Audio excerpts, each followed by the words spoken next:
Dialogues எப்படின்னு நினைக்கிறீங்க? இப்போ டைலாக்ஸ் வந்து நிறைய வசனங்கள் வந்து பேசியிருக்காரு. இப்போ மற்ற படங்கள் பார்த்துருப்பீங்க. இந்த படத்தில் வந்து அவர் அரசியலுக்கு வந்த பிறகு டோன் மாறின மாதிரி இருக்குது அப்படின்னு சொல்கிறாங்க. இந்த படத்தில் தளபதியோட வசனங்கள் அவர் பேசக்கூடிய வசனங்கள் எப்படி இருக்கு? எஸ், என்னன்னா அரசியலுக்கு வர்றதுக்கு முன்னாடியாக இருக்கட்டும், அந்த மாதிரி நேரங்களில் ஒரு சின்ன ஃபில்டர் இருக்கும்.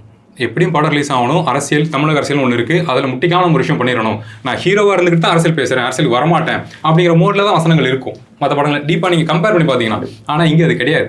அது கட்சி ஆரம்பிச்சு போயிட்டு இருக்குது, ரெஸ்பான்ஸ் பார்த்துட்டாங்க, எவ்வளோ ப்ரெஷருங்கிறத பார்த்துட்டாங்க. ஸோ அப்போ ஈவன் இந்த படம் ஸ்டார்ட் பண்ணுறதுக்கு முன்னாடி வசனங்கள் கொஞ்சம் கொஞ்சம் இருந்தாலும் இப்போ ஃபுல்லாக ஆல்டர் பண்ணி பவர் பேக்கில் இறக்கியிருப்பாங்க. நான் சொல்கிறேன், எந்த ஃபில்டருமே இந்த வசனங்களில் இல்லை. தனக்கு என்ன தோணுதோ, தன்னோட ஃபாலோவர்ஸ்க்கு எது பிடிக்குமோ, மக்களுக்கு எது பிடிக்குமோ அதை நான் என்னோட படங்கள் மூலமாக, ஏன்னா சொல்கிறாங்களா வந்து சாரன் ஜாமாகிறாரு பேசுகிறப்ப அப்படின்னு, அது ஆக்சுவல் ஃபேக்டாக அது உண்மை தான். ஏன்னா அவர் அதுக்கு பழக்கப்படலை. ஆனால் சினிமாவில் முழுக்க பழக்கப்பட்டிருக்காரு. எந்த கட்டுக்கு எப்படி திரும்பினா நம்ம ஃபேன்ஸுக்கு பிடிக்கும், ஒர்க் அவுட் ஆகும் தெரியும். ஸோ அப்போ இந்த படத்தில் வசனங்கள் எல்லாமே சார் வந்து ஃப்ரீடமாக பேசின வசனங்கள் நான் சொல்லுவேன். ஃபில்டரே இல்லை அந்த படத்தில். இப்போ தளபதி அவர்களுடைய வசனங்கள் தாண்டி பாடல்கள், ஏன்னா இந்த படத்துலையும் நிறைய பாடல்கள் பாடுகிறார். தளபதி கச்சேரியாக இருக்கட்டும், அதன் பிறகு அந்த பாடல்களாக இருக்கட்டும், பாடல்கள் எப்படி இருக்கு? அனிருத்தோட மியூசிக் எப்படி இருக்கு? எனக்கு தெரிஞ்சு சாய்ஸ் அவரை தாண்டி வேறு யாரையுமே வைக்க முடியாது.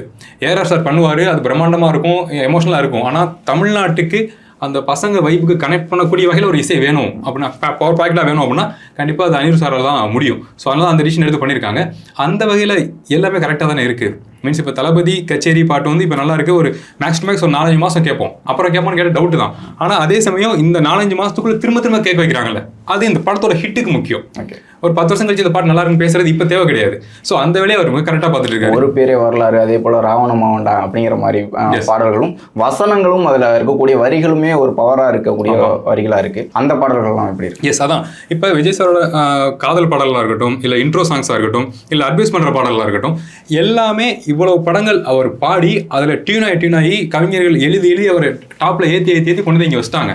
ஸோ இதுதான் அதன் மூலமாக தான் வளர்ந்து வந்திருக்காருங்கிறப்ப, பாடல் ஹிட்டு தானே சார் படங்கள் எல்லா படங்கள்லையுமே. ஸோ அப்போ அதன் மூலம் வளர்ந்து வந்திருக்காருங்கிறப்ப இந்த படத்தில் இதோட தான் முடிய போகுது. அடுத்து வேற கட்டத்துக்கு போகிறாருன்னா இதில் எல்லா பாடல்களுமே கிளாஸாக இருந்தாகணும்.